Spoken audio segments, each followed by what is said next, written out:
Hello, in this tutorial we will talk about the Statistics tab on your platform. First, let's go to the first option, Real Time.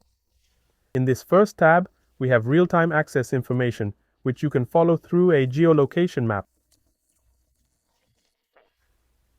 Below, we have access information via devices. We have the platforms that are being accessed, such as desktop and mobile, the operating systems, such as Windows and Linus, among others, as well as the browsers like Chrome, Microsoft Edge, and others.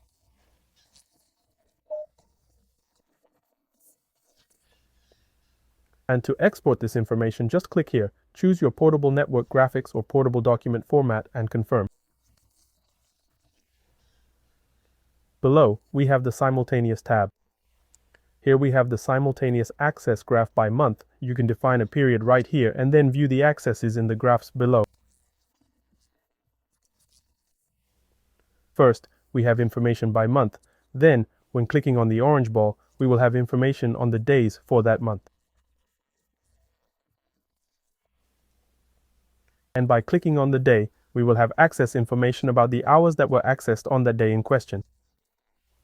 Remember, it is also possible to export this information in portable network graphics or portable document format. Now we have the Region tab. In the Region tab, here we have our geolocation map again, however. This time it will show you the total views you got in each area, and you can filter the period right here. Then you can also export this information in portable network graphics or portable document format, as well as the other tabs.